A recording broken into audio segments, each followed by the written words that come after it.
Počúvaj, urobe najprv jednu dohodu my dvaja.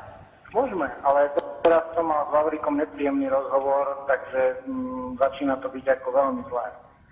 Urobme najprv my dvaja jeden zásadný rozhovor, aby sme si dobre rozumeli. Ja môžem byť o 30 minút v Bratislave. Počkaj, teraz ma chvíľu počúvaj. Ty nebudeš neurotik a ja sa budem snažiť ti čo najviac pomôcť, lebo Vládo, ty si mi dal papier, alebo si ich mal v ruke. Ja som urobil to, čo mám v ruke ja. Ja nemôžem robiť zázrak. Verím. A keď ty sa budeš urážať, keď ty mi budeš také hlúpe odkazy posielať, tak ja sa na teba vykašlem. Je toto medzi nami jasné? Je, ale Niky... Prosím ťa, 100 ľudí tam bolo, ja som musel rozprávať, tak ma druhýkrát neser. Keď chceš, aby som ti pomohol, tak ma neser. Dobre. Toto, aby bolo medzi nami jasné. Ja som to neurobil z rozkoše, alebo že ťa nemám rád. No, to nemusíš ma mať rád.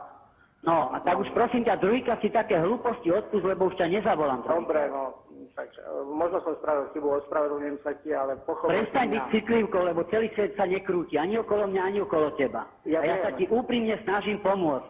Tak niekto do toho, kto sa ti snaží pomôcť, rozumieš? Tak zavolaj v tejto chvíli Kresankovi, ktorý sa už 2 hodiny vadí s Vavríkom, keď mi chceš pomôcť. Neboj sa, ja viem, čo mám robiť.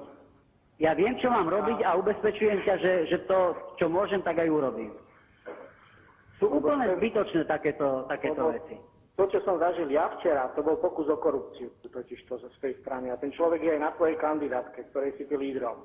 Vieš čo, prestaň hovoriť hlúposti a Aké hlúposti, keď niekto od teba pýta peniaze za... Prestaň hovoriť hlúposti, ti hovorím ešte raz. Rozumiem. Áno, je to odpočúvané. No. Kvôli tomu si ma tak zúfalo volal? No. Urobím, čo sa urobiť dá a zatiaľ serus. Maj sa pekne. No, tak... Ahoj, budem ti volať. Počúvam. No, Kresan, keď si telefóne. Peťo, serus. Ahoj, veľmi krátko, trošku v inotajoch. Ja som hovoril s tým namosúdeným človekom, vieš? Áno, viem. V podstate som mu slúbil, už som to aj vykonal. Áno. Ale medzi tým on pribehol na nášho mocného kolegu, túto najbližšieho. Viem. A keď nejakú konfrontáciu s tomto vyvoláva, takže skús to nejako zmierniť. Veď on to myslím nemyslel zle, ja nevidím problém v tom. No akože vydiera a tak ďalej, označený, no. A že teda aj bol sa vyhrážať, že vraj je tebe a že teraz to musíte Šternákovi zriešiť, tak ja si myslím, že to nie je až také vážne. Ja som urobil veľmi dobrú zmluvu, takú zmluvu budúcej so starostom, že si ten percentný podiel akože do 31. oktobra zmluvne dohodneme. A súhlas som už dal. Už si dal, hej? Už som dal súhlas, lenže samozrejme ten náš vyplašený tu na taký, by som povedal, lokaj tomu nášmu mocnému, čo tu sedí blízko.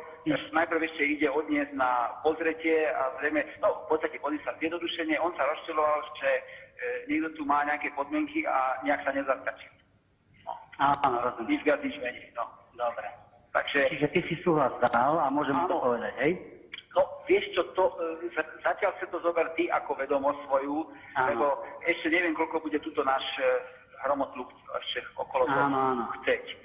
Čo, dobre. Toho chvíľu nechaj, ale aby si ty aspoň vedel, že to je takto v poriadku. Dobre, super. Lebo zase tomu človeku, čo mu celý svet uchvíľil, sa mi zdá, že keby si mu to povedal potichu, že už to je, takže on by to asi vykvákal hneď. Chápem. To zase nevyzerá na to, že by v tomto smere bol seriózny a kýval hlavou a prikývoval a myslel si svoje. Nevyzerá na to. Ja som tu s ním mal rozhovor, ktorý bol veľmi ústretový z mojej strany hneď a dosť som musel ako stále nejakým spôsobom mu pritakávať, že áno, bude to všetko fajn, lebo fakt je taký, ako si hovoril, to ešte slabý výraz je uvíznený. No. Takže som mu urobil takú butlavú vrbu psychologickú, aj som mu to slúbil, ale medzi tým som bol včera v Bystrici a už tých 24 hodín tak nervóznil, že sa našli koho obracal, to bolo trošku prehnané z jeho strany, lebo presne to isté mohol dosiahnuť. Áno. Ale teda je to, aby si vedel ty, akože ja síce odchádzam teraz v noci preč na 9 dní, ale je to úplne perfektne urobené. Dobre, ale nehovoriť ani tomu, čo bol u teba, no nehovoriť mu nič. Nie. Že ty o tom vieš, nehovor, len ti to chcem povedať, že z toho rozhovoru, čo sme my dva mali, som si vyvodil dôsledky a je to tak, ako to má byť. Dobre. Ale neinformovať nikoho, áno? Zatiaľ nie, tak potom uvidíš, podľa mňa nech si to vyrieša v klube ináč. Toto je tá zvrátenosť, že to nie je akože medzi sebou. Áno, ale s Pezinčanom ani s tým nehovoriť. Prosím? Ani s Pezinčanom nehovoriť. No, veď to som práve mal, ja i s Pezinčanom, aha, tak to áno. To áno, že? To áno.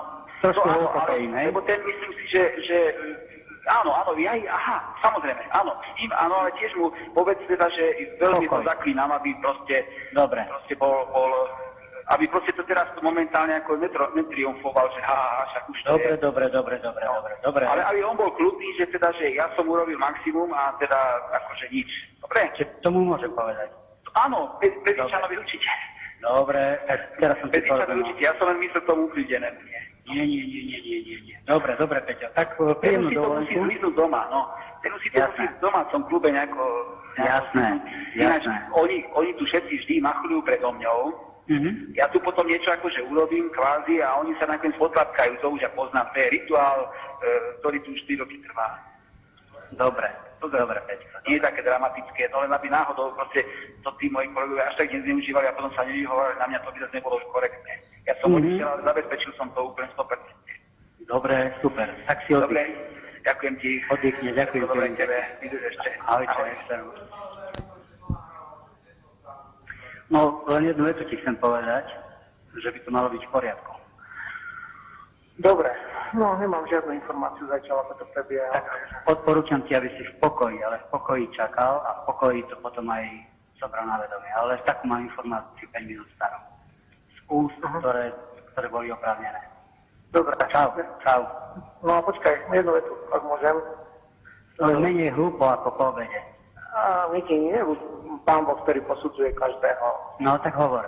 No, to sa ťažko hovorí. No tak radšej nehovor. Trošičku čas, tak sa za tebou zastavím a mnohé veci si možno povieme a v mnohých veciach ti môžeme ešte pomôcť. Takže...